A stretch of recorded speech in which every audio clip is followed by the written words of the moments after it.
Hope you are studying well and utilizing your time. Today we are discussing about blood vessels.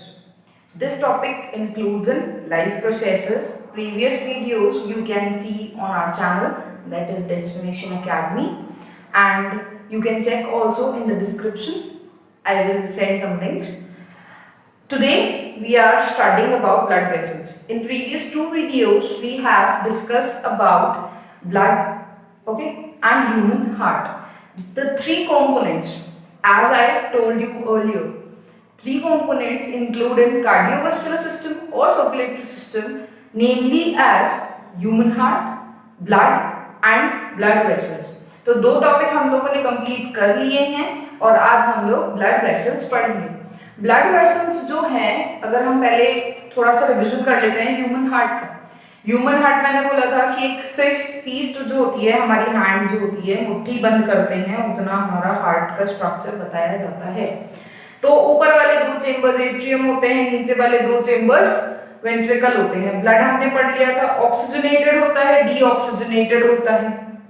अब हमने oxygenated और deoxygenated blood हमने जो पढ़ा था उसमें हमने बोला था कि डीऑक्सीजनेटेड ब्लड जो है वो कहां से आता है। चलो हम इसका एक डायग्राम बना के इसको रिवाइज करते हैं कि डीऑक्सीजनेटेड ब्लड जो है वो कहां से आता है और ऑक्सीजनेटेड ब्लड जो है वो कहां से आता है। जो डीऑक्सीजनेटेड ब्लड है वो हमारी लार्जेस्ट वेन्स, जिन्हें हम बोलते हैं लार्जेस्ट वेन्स, कौन कौन सी हो गई हमारी, सुपीरियर और इंफीरियर वेना कावा हो गई, ठीक है। इनके थ्रू क्या करता है, हमारे हार्ट के अंदर एंटर करता है। क्या एंटर करता है, ब्लड। कौन सा blood, deoxygenated blood. Right atrium, right ventricle, left atrium, left ventricle. मैं यहाँ पे डिटेल्ड नहीं लिख रही, क्यों, क्योंकि आप अगर इसको आपको डिटेल में ह्यूमन हार्ट को पढ़ना है तो आप हमारे जो पुराने डिस्क्रिप्शन जो है उनमें जाके आप लोग पढ़ सकते हैं, ठीक है। तो ये जो है ये क्या हो गई, inferior and superior vena cavas, okay. This is aorta, this is pulmonary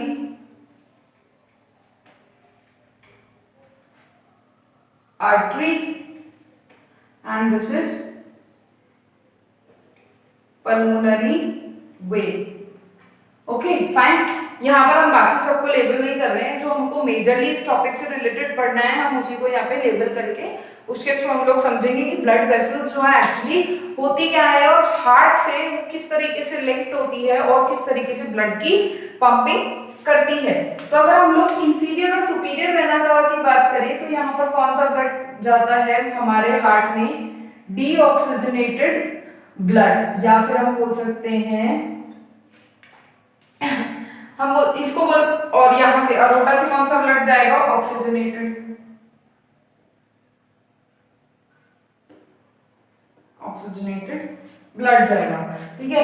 अब ये डीऑक्सीजनेटेड ब्लड है, इट मींस इसका मतलब क्या हो गया कि यहाँ पर जो ब्लड है उसके अंदर ऑक्सीजन का कॉन्सेंट्रेशन कम है, CO2 का कॉन्सेंट्रेशन ज्यादा है। और हम अरोटा की बात करें तो यहाँ पे ऑक्सीजनेटेड ब्लड है, इट मींस यहाँ पर क्या है, ऑक्सीजन का कॉन्सेंट्रेशन ज्यादा है, कार्बन डाइऑक्साइड का कॉन्सेंट्रेशन कम है। तो ये वाली जो है हमारी इंफीरियर सुपीरियर वेना कावा, ये हमारी हो जाती है हमारी बॉडी की सबसे लार्जेस्ट वेन्स, ओके।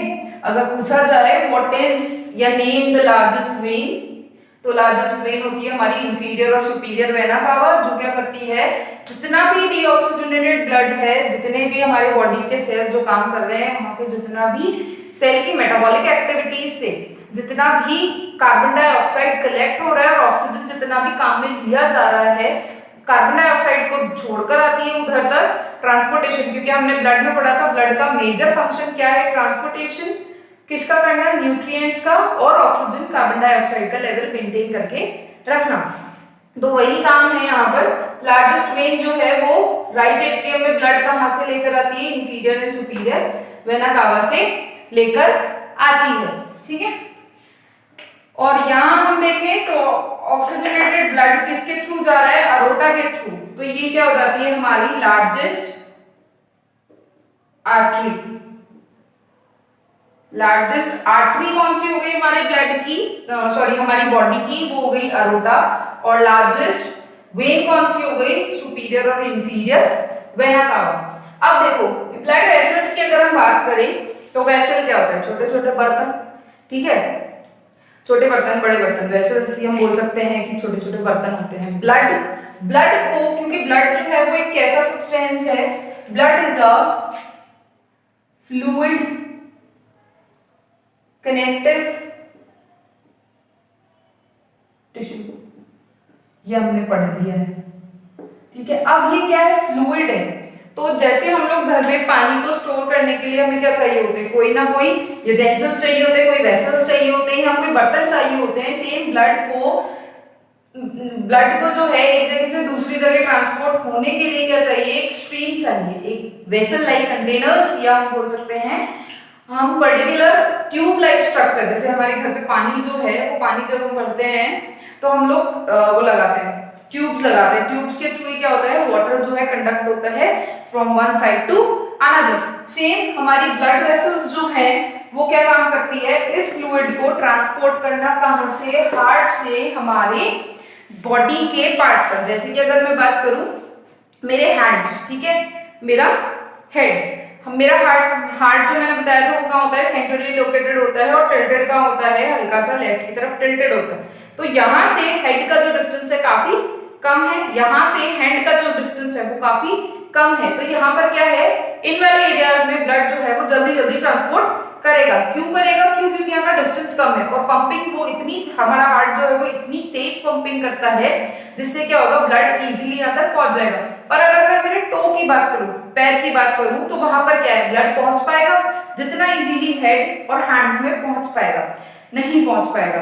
इस वजह से क्या करना पड़ता है, हमारा हार्ट कंटिन्यूअसली बीट करता है। जो मैंने आपको बताई थी हार्ट बीट जो होती है, लबडब साउंड जो प्रोड्यूस होता है, वो साउंड जो है वो प्रोड्यूस क्यों होता है, क्यों, क्योंकि हमारा जो एट्रियम पार्ट है वो एक साथ कंट्रैक्ट होता है, वेंट्रिकल पार्ट रिलैक्स होता है, सेम ऑल्टरनेटिव काम चलता रहता है, वाइस वर्सा, ठीक है। जिसकी वजह से क्या होता है, प्रेशर क्रिएट होता है, ठीक है, प्रेशर क्रिएट होगा, जिसकी वजह से क्या होगा, ब्लड जो है हमारे हार्ट से लेके हमारे डिफरेंट बॉडी पार्ट्स तक पहुंचेगा।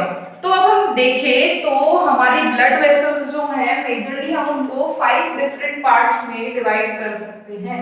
अगर हम देखें हमारी बॉडी में तो 5 टाइप्स ऑफ ब्लड वेसल्स मिलते हैं। अब 5 टाइप के ब्लड वेसल्स क्या होते हैं, मेक श्योर कि आप लोग इसके नोट्स बना लें, आपको काफी काम आएगा। 5 टाइप के ब्लड वेसल्स कौन से होते हैं, देखो 3 तो आपने सुने होंगे, आर्टरीज, ठीक है, सेकंड वेन्स, ये तो अभी हमने यहाँ पर भी पढ़ लिया, largest when, largest artery, okay, ये दो हमने सुना है। तीसरा हमने नाम सुना है कैपिलरीज,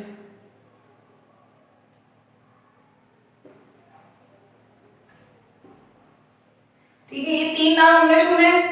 अब जो 2 हम नाम यहाँ पर नए सुनेंगे, अगर आप लोगों ने नहीं सुने हैं तो अच्छी बात है, नहीं सुने हैं तो इसे लिख लीजिए। आर्टरीज से छोटे जो होते हैं वो होते हैं आर्टरियोल्स, और वेन्स से जो छोटे होते हैं वो होते हैं वेन्यूल्स।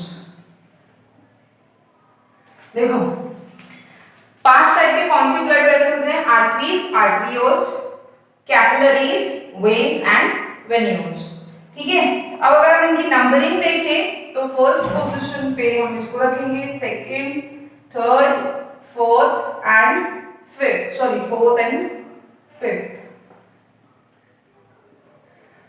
अब क्या होता है, यहाँ पर देखना, हम लोग एक फ्लो चार्ट के हिसाब हेल्प से हम लोग इसको समझेंगे।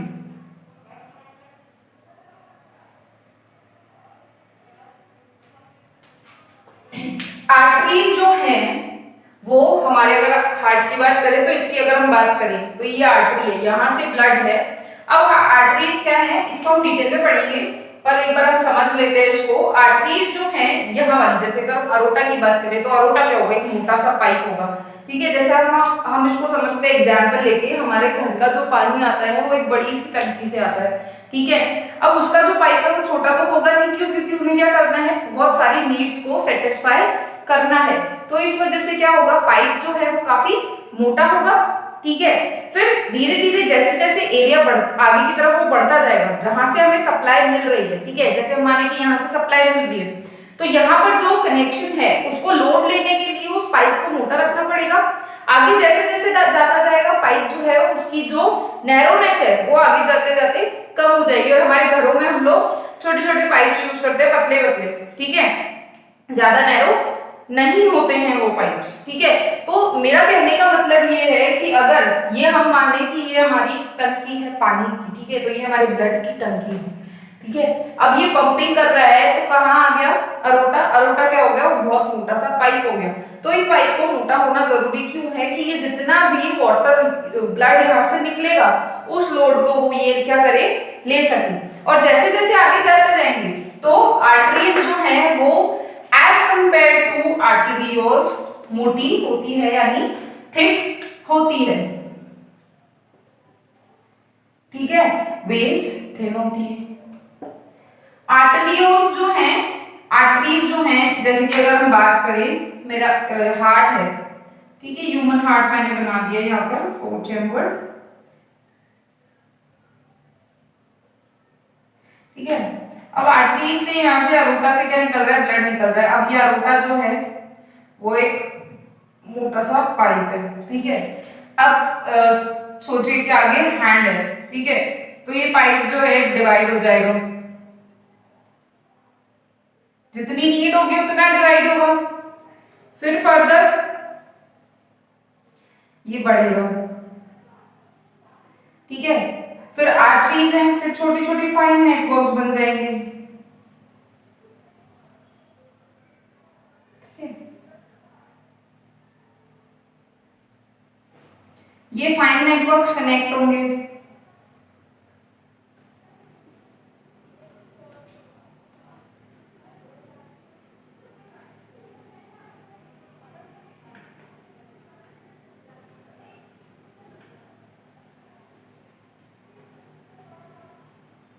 ये फाइन नेटवर्क्स फर्दर कनेक्टेड होंगे और ये वापस कहाँ पहुंच रहे होंगे, हार्ट में पहुंच रहे होंगे। क्यों, मैं आपको ये बताना चाह रही हूँ ये डायग्राम कि अगर हम बोल रहे हैं यहाँ पर ऑक्सीजनेटेड ब्लड है तो यहाँ पर ये काम करके ये डीऑक्सीजनेटेड ब्लड में कन्वर्ट हो जाएगा। तो हार्ट से अगर हमें मिला है तो अरोटा जो है, तो ये जो थिकर पार्ट जो है वो क्या हो गया, हमारी आर्टरी।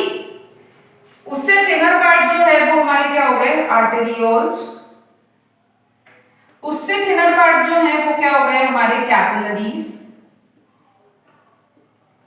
उससे थिनर पार्ट जो है वो हमारे क्या हो गए, वेनोस। और उससे जो और थिन पार्ट होंगे वो होंगे हमारी वेन्स।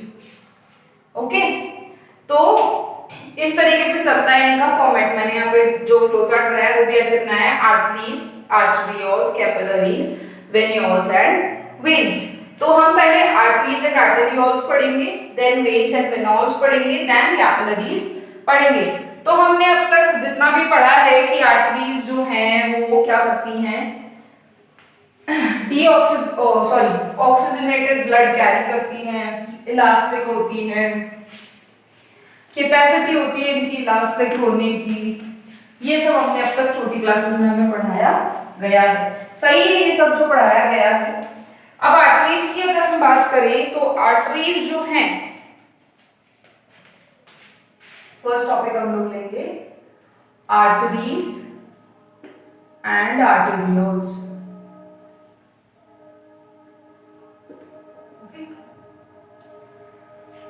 तो मेजर फंक्शन अगर हम आर्टरीज का बात करें तो आर्टरीज का मेजर फंक्शन क्या है? ऑक्सीजनेटेड ब्लड को कैरी करना। कहां से कैरी करना? हार्ट से, और हार्ट से ले जाना, ठीक है, दूर करना। काम क्या है? दूर करना, टेक, वहां से लेना और टेक अवे, ठीक है, वहां से दूर लेकर जाना। किसको लेकर जाना? ब्लड को। कहां लेकर जाना? डिफरेंट बॉडी पार्ट्स तक। क्यों लेकर जाना? क्यों? क्योंकि वहां पर क्या है? ऑक्सीजन की नीड है। ऑक्सीजन की नीड है एज वेल एज दूसरे मटेरियल एंड न्यूट्रिएंट्स की नीड है, जिनको किसके थ्रू फुलफिल कर सकते हैं हम लोग? ब्लड के अंदर, ब्लड के थ्रू हम लोग उन्हें फुलफिल कर सकते हैं। क्यों कर सकते हैं हम उन्हें फुलफिल? इसलिए कर सकते हैं क्यों? क्योंकि जो हमारा ब्लड है वो एक ट्रांसपोर्टिंग मीडियम है, जो कि क्या करता है? न्यूट्रिएंट्स एज वेल एज हमारे गैसेस को ट्रांसपोर्ट करता है, ठीक है। तो यहाँ पर काफी सारे क्यों क्या क्वेश्चंस हो गए। तो अब आर्टरीज और आर्टेरियोल्स की अगर हम बात करें तो आर्टरीज जो है वो थिक होती है, इलास्टिक होती है। अब इलास्टिक जो होती है, अगर मैं इसका स्ट्रक्चर अगर हम लोग ड्रॉ करें तो हम लोग वायर को जब ओपन करते हैं, हमारे घर में काफी सारे वायर्स पड़े होते हैं, ठीक है, उसको हम ओपन करते हैं तो उसके अंदर से एक कॉइल निकलती है, फिर उसके बाद एक कॉइल निकलती है, फिर एक कॉइल निकलती है, फिर लास्ट टू लास्ट जाके हमारा एक वायर निकलता है। सेम हमारा जो आर्टरीज है उनका स्ट्रक्चर भी इस तरीके से होता है। ये वाली जो लेयर है ये किसकी बनी होती है? एंडोथेलियम टिश्यूज की बनी होती है, जिसके अंदर क्या करेगा? हमारा ब्लड जो है वो रन करेगा।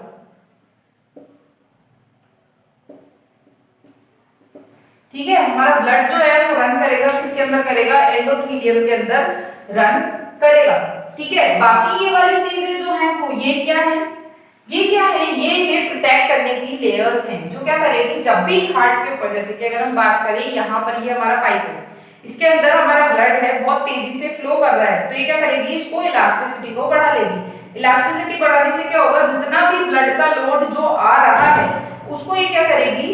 अपने अंदर ले पाएगी। अगर ये इलास्टिक नहीं होती तो क्या होता? हमारा ब्लड का फ्लो इतना हो जाता कि हमारी जो वेसल्स है वो फट जाती, और फट जाती तो रिजल्टेंट क्या होता? हमारी बॉडी का जो ब्लड है वो सारा निकल जाता। क्योंकि अगर जब मैंने हार्ट में पढ़ाया था आपको तो मैंने बोला था हम लोग जो है वो क्लोज्ड सर्कुलेटरी सिस्टम को फॉलो करते हैं। वो दो टाइप के सर्कुलेटरी सिस्टम होते हैं, ओपन एंड क्लोज। तो ओपन सर्कुलेटरी सिस्टम जो होता है उसके अंदर क्या होता है? ब्लड जो होती है उसमें कोई भी ब्लड वेसल्स नहीं होती है, ब्लड जो है डायरेक्टली फ्लो करता है ऑर्गन टू ऑर्गन, ठीक है, सेल टू सेल। पर क्लोज्ड सर्कुलेटरी सिस्टम के अंदर क्या होता है? हमें ब्लड वेसल्स की जरूरत होती है, जिसके अंदर क्या होता है? ऑक्सीजनेटेड डीऑक्सीजनेटेड ब्लड अलग अलग होता है। क्यों? क्योंकि हमारे बॉडी की नीड्स अलग अलग होती हैं। तो एंडोथेलियम जो है वो क्या करता है? हमारे ब्लड का ट्रांसपोर्ट करता है। आउटर लेयर जो है वो किसकी बनी हुई होती है? कोलेजन की बनी हुई होती है, ठीक है। तो क्या काम हो गया इन बाहर वाली लेयर्स का? इन बाहर वाली लेयर्स का काम हो गया है कि ये क्या करेंगी? इनको बचा के रखेगी। किससे बचा के रखेगी?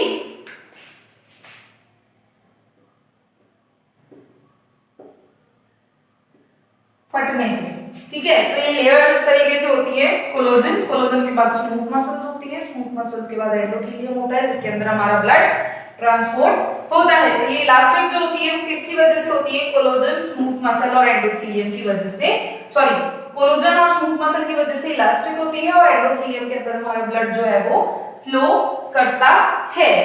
अगर हम अब बात करें थर्ड पॉइंट ये हो गया ऑक्सीजनेटेड ब्लड जो है उसको कैरी करती है,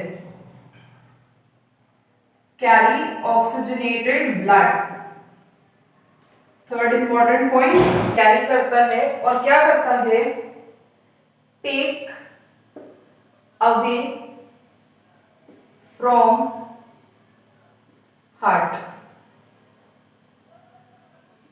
यानी हार्ट से दूर लेकर जाता है, ठीक है। आर्टरीज में आप लोग अगर इसको याद रखना है तो अरोटा ध्यान रख लो कि भाई अरोटा जो है अरोटा से दूर जाता है, ठीक है। अरोटा जो है वो हमारी सबसे बड़ी आर्टरी है। अब अगर हम बात करें इलास्टिक होती है, इलास्टिक को अगर हम समझे तो बलून, लाइक मैंने आपको ये स्ट्रक्चर भी समझा दिया। दूसरा एग्जांपल ले सकते हैं हम लोग, बलून का एग्जांपल ले सकते हैं। जैसे जैसे हम उसमें एयर फिल करते जाते हैं तो एक्सपैंड होता जाता है, एक्सपैंड होता जाता है, बट एक लेवल तक ही एक्सपैंड होता है। सिमिलरली हमारी जो ब्लड वेसल है वो भी एक्सपैंड होने की कैपेबिलिटी रखती है। इलास्टिक बोल सकते हो, फ्लेक्सिबल बोल सकते हो, ठीक है।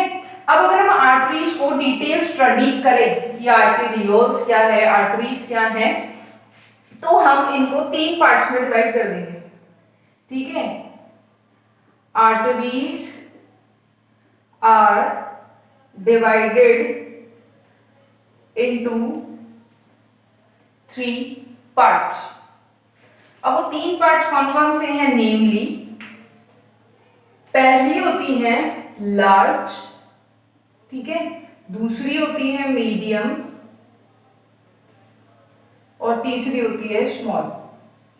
देखो आर्टरीज और वेन में लार्ज, मीडियम, स्मॉल हम तीन जो बात कर रहे हैं, ये तीनों वेन्स में भी हम सिमिलरली बात करेंगे, लार्ज, मीडियम एंड स्मॉल, ठीक है। तो ये हमने जनरल टर्म्स लिए हैं, लार्ज यानी बड़ी, मीडियम यानी स्मॉल और लार्ज से बीच वाली, ठीक है, और स्मॉल यानी सबसे छोटी। तो लार्ज वाले की अगर हम बात करें तो मेजर फंक्शन होता है इसका, ये इलास्टिक होती है। This is elastic in nature, या हम बोल सकते हैं सुपर इलास्टिक होती है, क्योंकि यहाँ पर क्या होता है, ब्लड का ज्यादा प्रेशर आता है, इस वजह से क्या होती है, ये इलास्टिक होती है। फिर हम बात करें सेकंड, इसका काम क्या होता है, ये कंडक्टिंग होती है। सेकंड वर्क हो गया इसका, ये क्या होती है, कंडक्टिंग होती है। कंडक्टिंग मतलब क्या काम कर रही है, ये न्यूट्रिएंट्स को या गैसेस को फ्रॉम हार्ट से दूसरे बॉडी पार्ट्स तक लेकर जा रही है। तीसरा क्या है, क्योंकि ये इलास्टिक है तो यहाँ पर क्योंकि ये लार्ज है तो इसका डायमीटर जो होगा वो ज्यादा होगा, डायमीटर, या फिर हम बोल सकते हैं क्रॉस सेक्शनल एरिया। दोनों टर्म्स आप काम में ले सकते हैं। डायमीटर इज मोर, यहाँ पर यानी मोटी होगी, मोटाई में ज्यादा होगी, डायमीटर इज मोर यानी मोटाई ज्यादा होगी यहाँ पे हिंदी टर्म, ठीक है। क्या हो गई, इलास्टिक हो गई, कंडक्टिंग हो गई, डायमीटर जो है वो क्या हो गया यहाँ पे इसका ज्यादा हो गया। और इसकी जो वॉल्स जो होती हैं,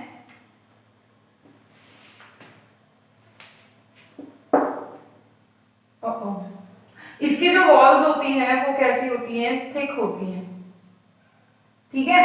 इसकी जो वॉल्स हैं वो कैसी होंगी, थिक होंगी। इस वजह से हम इसे क्या बोलते हैं, इस वजह से हम इसे क्या बोलते हैं, देखो नाम हम कैसे पता करेंगे, ये जो दो चीजें इलास्टिक एंड कंडक्टिंग है तो हम इसे बोल सकते हैं नोन एज इलास्टिक और कंडक्टिंग आर्टरी, ओके। तो क्या काम हो गया, लार्ज वाली का इलास्टिक है, कंडक्टिंग है, और इसी के बेसिस पे हमने इसका नाम रख दिया। डायमीटर मोर होता है, थिक होती है, यानी मोटाई जो होती है वो इसकी ज्यादा होती है। मीडियम वाली की अगर हम बात करें तो मीडियम वाली जो है वो कैसी होती है, मस्कुलर होती है, यानी ये वाली जो चीज होती है, मसल पार्ट जो होता है वो उसके अंदर ज्यादा होता है, मस्कुलर होती है। अब देखो फर्स्ट वाली जो है वो क्या काम कर रही थी, कंडक्ट का काम कर रही थी, ये वाली जो है वो डिस्ट्रीब्यूशन को बढ़ाती है। यानी आप समझो, जो हमने पहले मैंने यहाँ पे डायग्राम बनाया था कि मोटी होती है, फिर उसके बाद छोटी छोटी होती है, तो छोटी छोटी वाली जो है उनका काम क्या होता है, डिस्ट्रीब्यूट करना। इसका काम हो गया लार्ज वाली का कि क्या करना, लोड को संभालना, और मीडियम वाली का काम हो गया, क्या काम हो गया इसका, कि जितना भी लोड जो आया है उसको फर्दर दूसरे बॉडी पार्ट्स तक क्या करना, डिस्ट्रीब्यूट कर देना, ठीक है। अब ये जो है इसमें क्या होते हैं, फाइन स्मूथ मसल्स होंगे, क्योंकि ये क्या है, मस्कुलर है, डिस्ट्रीब्यूशन के लिए काम में आ रही है, तो यहाँ पर क्या होंगे, स्मूथ मसल्स जो है वो ज्यादा होंगे,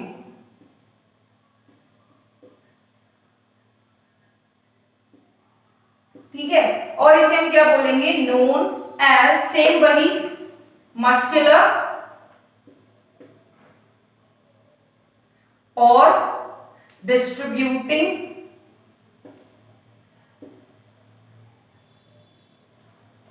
आर्टरी। अब तक हम लोग क्या कर रहे हैं, आर्टरी को हमने 3 पार्ट में पढ़ लिया है, ठीक है। 3 पार्ट करें, लार्ज, मीडियम, स्मॉल।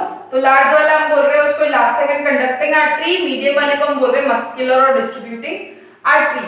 थर्ड वाले की बात करें तो ये जो होती है as compare to large artery thin होती है, इसको हम वेन से कंपेयर नहीं कर रहे हैं, हम इसको आर्टरी से ही कंपेयर कर रहे हैं। तो ये लार्ज के कंपेयर में काफी थिन होती है पर वेन्स के कंपेयर में थिक होती है।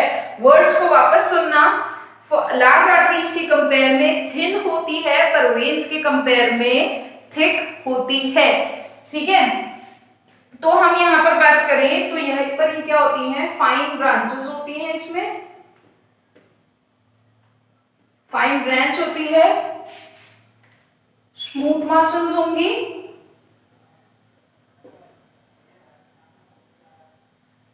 ठीक है, फाइबर लाइक, पतली है ना इसलिए यहाँ पे फाइबर्स होंगे इनके। उसके अलावा क्या होगा, देखो एक ये जगह है, मैंने जैसे आपको पानी की टंकी का एग्जांपल दिया था, वहां से प्रेशर ज्यादा आ रहा है, आगे आगे आगे धीरे धीरे प्रेशर क्या होगा, कम होगा। तो लार्ज आर्टरी में प्रेशर ज्यादा होगा, यहाँ पे कम होगा और यहाँ पे लेस प्रेशर होगा।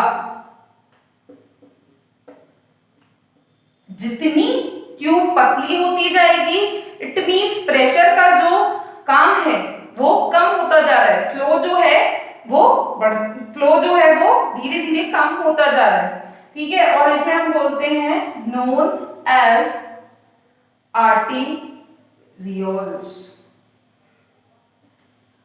ठीक है, आर्टीरियोल बोलते हैं सबसे स्मॉल वाली को। तो अगर हम आर्टरी की बात करें तो उसको हमने 3 में डिवाइड कर दिया, लार्ज, मीडियम, स्मॉल। तो लार्ज वाली को बोलते हैं इलास्टिक एंड कंडक्टिंग, डायमीटर ज्यादा होता है, मोटी होती है और इलास्टिक और कंडक्टिंग आर्टरीज हम इसे बोलते हैं।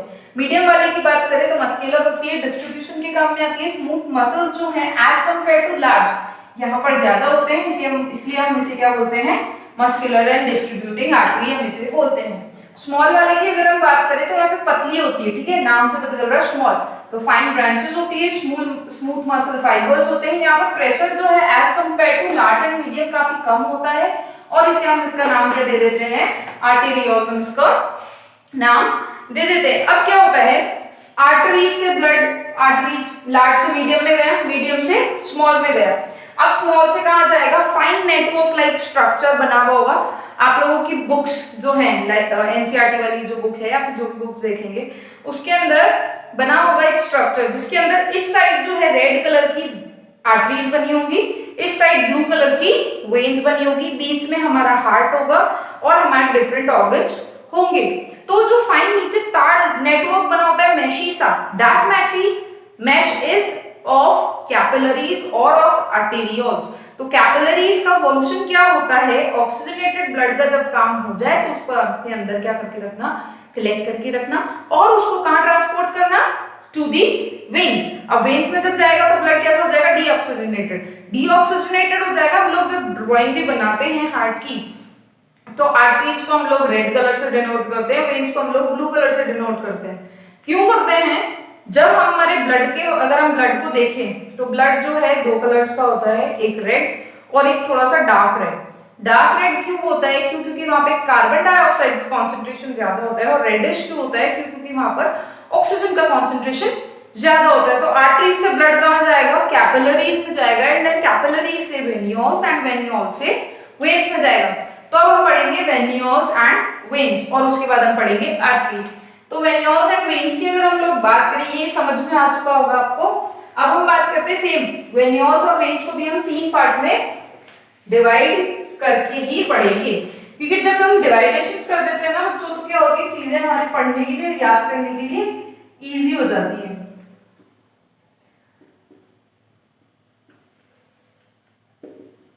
वेन्स एंड वेन्यूल्स की बात करेंगे। तो अब हमने पढ़ लिया जो वो आर्टरीज है वो होती है थिक, तो यहाँ पर सब अपोजिट चलेगा, ठीक है। वेन्स आर थिन, वो कैसी होती है आर्टरीज, इलास्टिक, तो दीज आर नॉन इलास्टिक, ठीक है।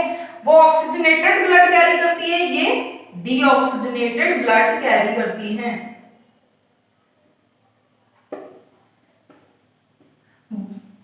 आर्टरीज क्या करती हैं, टेक अवे, ठीक है, और ये क्या करती है, bring back blood to the heart, ठीक है,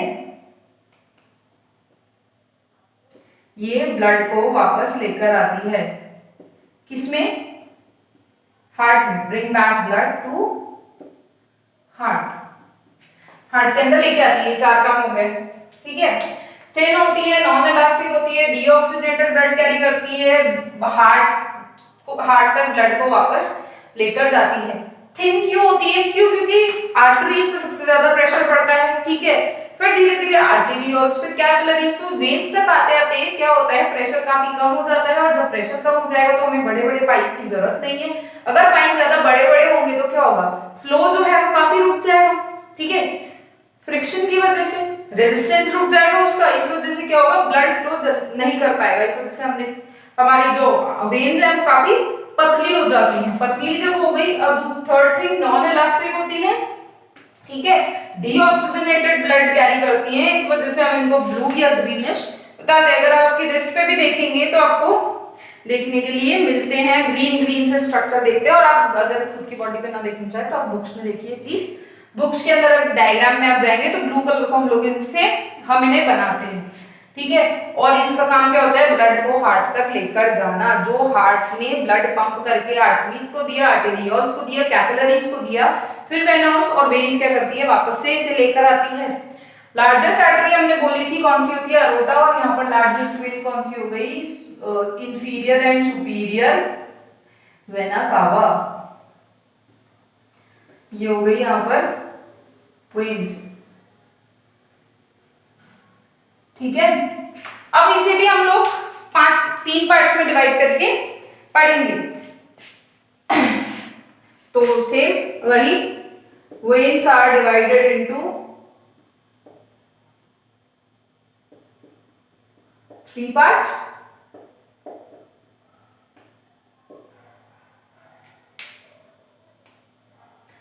लार्ज,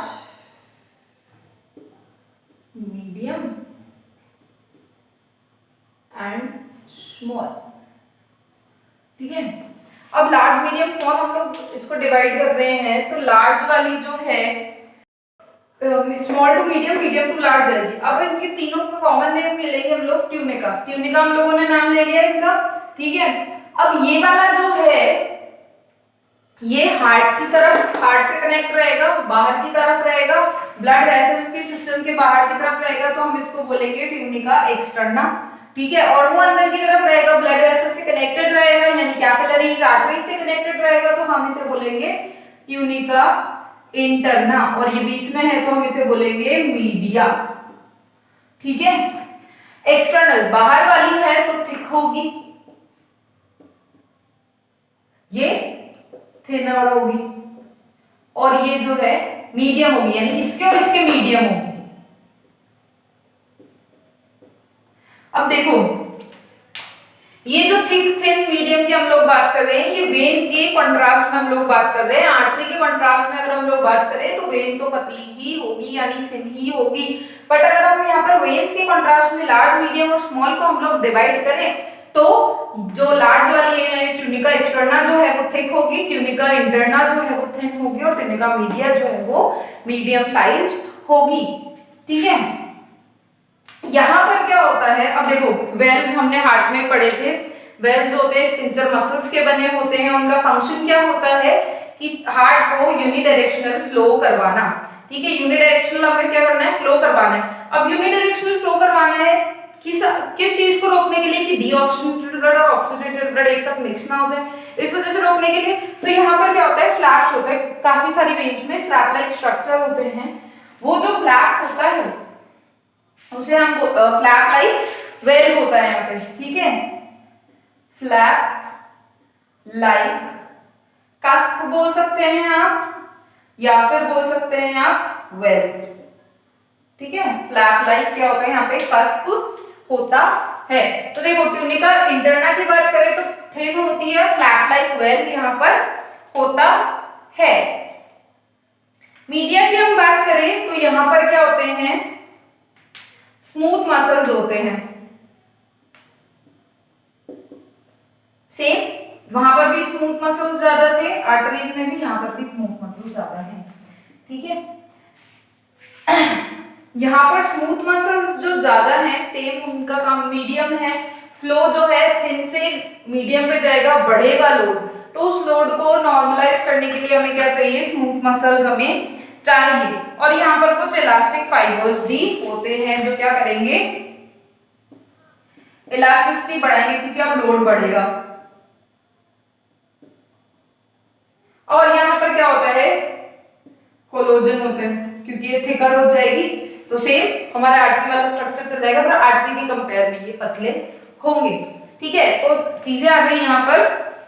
थिनर होती है, फ्लैप लाइक वेल्व होता है, ट्यूनिका इंटरना बोलते हैं। किससे कनेक्टेड होती है, कैपिलरी से कनेक्टेड होती है। फिर इस जो ये इसको हम लोग बोलते हैं वेन्यूल्स।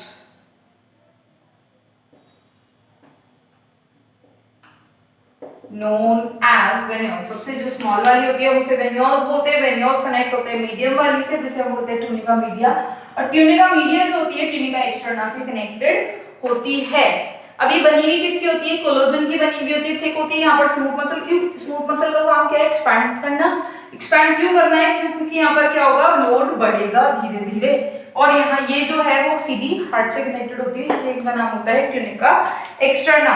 अगर हम वेन्स की बात करें तो वेन्स जो है ऑलमोस्ट हमारा बॉडी का 70% ब्लड जो है उसको कलेक्ट करके रखती है। क्यों कलेक्ट करके रखती है, क्योंकि फाइबर जो है यहाँ पर थिन होता जा रहा है। ठीक है, ब्लड फ्लो जो है वो धीरे हो जाएगा। अब ब्लड फ्लो जब धीरे हो जाएगा तो यहाँ पर जब एक जगह से दूसरी प्लेस, जब दूसरे को डिस्प्लेस होना होगा तो क्या होगा, सबसे ज्यादा ब्लड रुकता कहाँ पर है, हमारी वेन्स में रुकता है। यानी अबाउट 70% ब्लड हमारा वेन्स के अंदर रुकता है। इसलिए हमारी वेन्स को क्या बोलते हैं हम लोग, ब्लड रिजर्वायर्स बोलते हैं।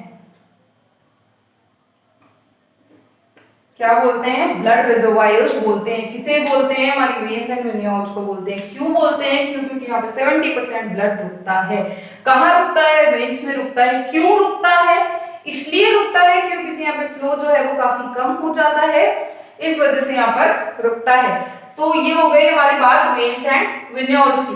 अब हम चलते हैं कैपिलरीज की तरफ। कैपिलरीज क्या है, ये थिन हो गई, आर्टरीज थिक हो गई। इन दोनों के इंटरमीडिएट है, जो वेन्स और आर्टरीज को कनेक्ट करके रखने का काम करती है, वो होती है हमारी कैपिलरीज। ठीक है, जब कभी कट लगता है तो खून आता है। अब वो क्यों आता है, क्यों, क्योंकि हमारी कैपिलरीज जो है ना वो क्या करती है, उस ब्लड को स्टोर करके रखती है। और जब ब्लड कट लगेगा तो क्या होगा, वहां से ब्लड जो है निकलेगा। क्यों निकल रहा है, क्योंकि वहां पर क्या, बहुत फाइन फाइन नेटवर्क है। फाइन नेटवर्क किसके हैं, कैपिलरीज के हैं, जिनके थ्रू हमारा ब्लड जो है वो निकल पा रहा है। अब कैपिलरीज की बात करें तो हम लोग बोल सकते हैं काफी नैरो होती है, extremely narrow.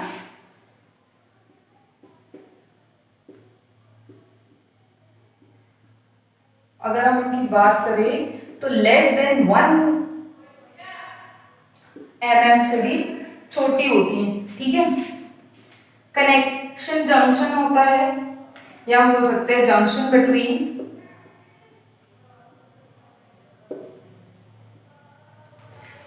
Between whom to वूम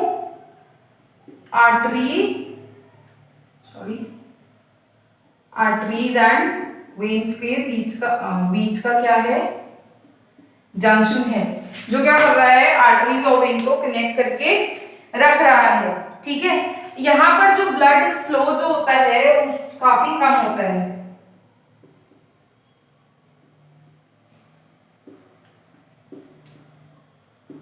ठीक है, क्यों होता है, क्योंकि इतनी पतली होती है कि इतनी जल्दी जल्दी यहाँ पर ब्लड फ्लो नहीं कर पाएगा। इस वजह से यहाँ पर जो ब्लड फ्लो है वो काफी कम होता है। मेजर फंक्शन क्या होता है इसका, इसकी वॉल जो है वो थिन होती है।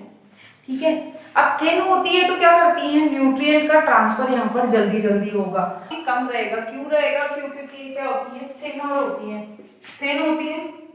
ठीक है, अब मेजर इंपॉर्टेंट रोल क्या होता है इसके अंदर हम लोग छोटे छोटे डिवाइडेशन भी पढ़ेंगे, काफी कम काम है इसका। ठीक है, सबसे पतली होती है, जंक्शन होती है आर्टरीज और वेन्स के बीच का, फ्लो रेट कम होती है, पतली होती है। इंपॉर्टेंट रोल क्या होता है, वॉल जो है वो थिन होती है, इस वजह से क्या होता है, एक्सचेंज यहाँ पर आराम से हो सकता है, किसका, exchange of nutrients and gases. ठीक है, तो कैपिलरीज का काम क्या हो गया, एक्सट्रीमली नैरो, मेजर फंक्शन क्या होगा, न्यूट्रिएंट्स और गैसेस का ट्रांसपोर्टेशन करना। ब्लड फ्लो जो है कम होता है, पतली होती है, आर्टरीज और वेन्स को बीच में से जोड़ के रखने का काम करती है। अब अगर हम बात करें तो हम एक चीज पढ़ेंगे यहाँ पे, पोर्टल सिस्टम। पोर्टल सिस्टम, ठीक है, व्हाटएवर यू से। पोर्टल सिस्टम क्या होता है, जब भी ब्लड, ठीक है, कैपिलरी से,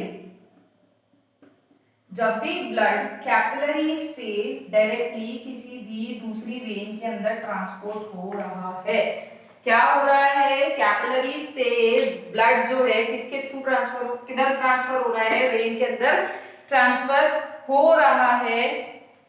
तो ये जो वेन है इसको हम क्या बोलेंगे, पोर्टल वेन। और ये जो सिस्टम जो कहलाएगा, ये क्या कहलाएगा, पोर्टल सिस्टम। अगर मैं इसको लिखूं तो लिख सकते हैं द ट्रांसफर ऑफ ब्लड, लिख लीजिए आप लोग भी, the transfer of blood from capillary network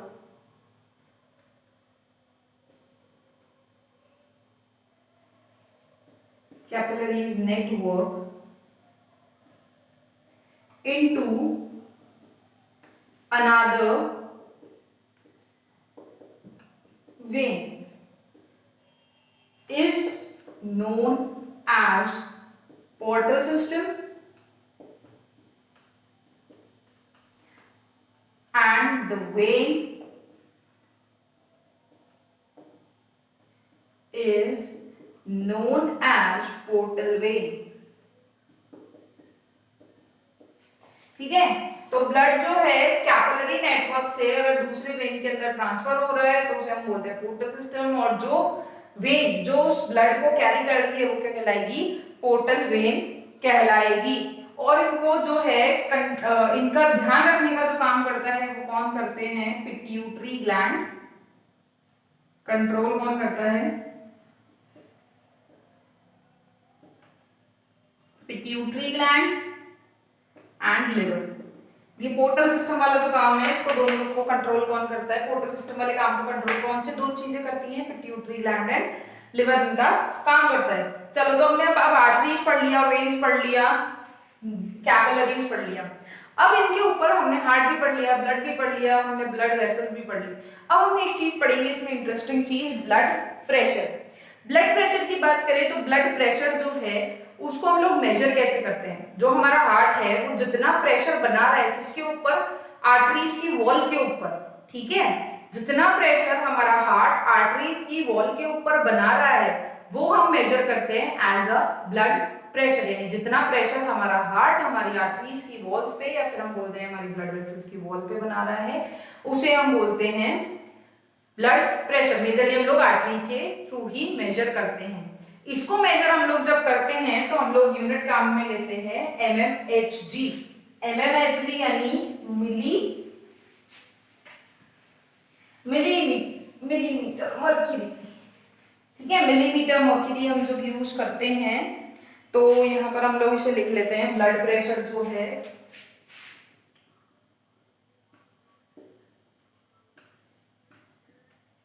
blood pressure कैसे मेजर होता है, when pressure is noted on the artery wall। जब आर्टरी की वॉल पे प्रेशर नोट होगा तो वो कहलाएगा ब्लड प्रेशर। यानी हार्ट जो है वो कितना प्रेशर से ब्लड सेंड कर रहा है किसको, आर्टरी को, ठीक है।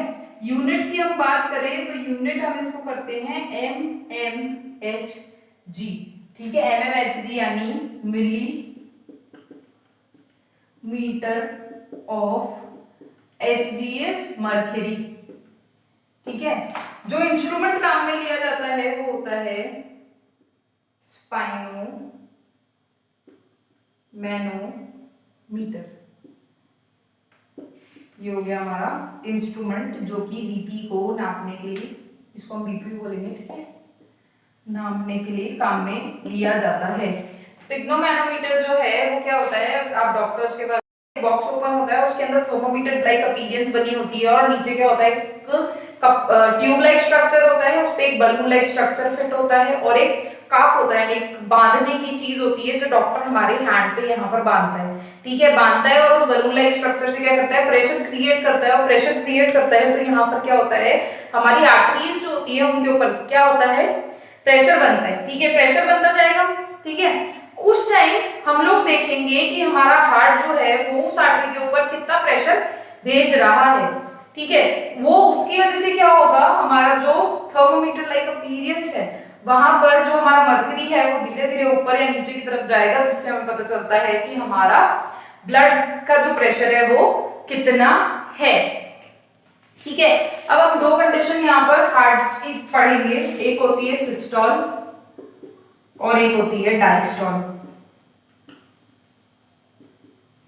सिस्टोल कंडीशन वो होती है जब वेंट्रिकल जो है वो रिलैक्स होता है, जब वेंट्रिकल रिलैक्स होता है तो वो कंडीशन सॉरी जब एट्रियम रिलैक्स होता है,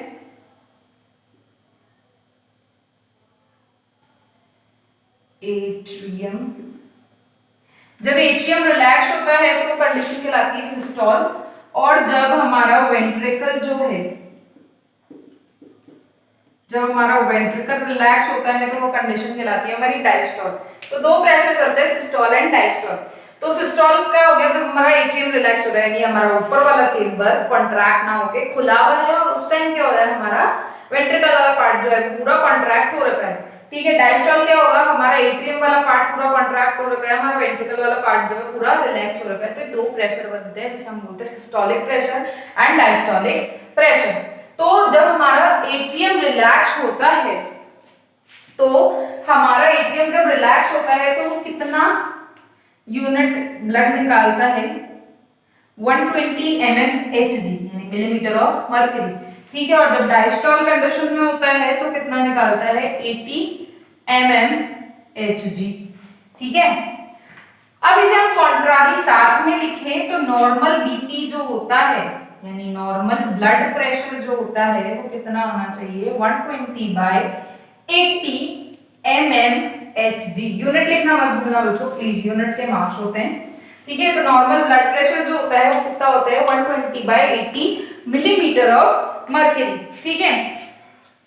तो अब हमें इसके बाद ये हो गया हमारा नॉर्मल बीपी। अगर इससे ज्यादा होता है तो पर्सन को हाई बीपी है, इससे लो होता है, किससे लो, 80 से लो होगा तो लो ब्लड प्रेशर होगा, 120 से ज्यादा होगा तो क्या होगा, हाई बीपी होगा, यानी हाइपरटेंशन है।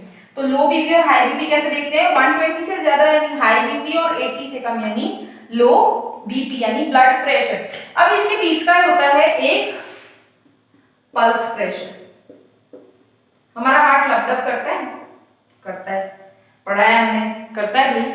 तो पल्स प्रेशर कैसे निकालते हैं, पल्स प्रेशर क्या होता है, इन दोनों के बीच का डिफरेंस, यानी सिस्टोल और डायस्टोल के बीच का जो प्रेशर होता है, the pressure between systole and diastole pressure, जो सिस्टोल और डायस्टोल प्रेशर के बीच का जो डिफरेंस होता है that is known as pulse pressure, ठीक है। कैसे निकालेंगे, 120 में से जब 80 माइनस करेंगे तो क्या निकलेगा, 40 mmHg।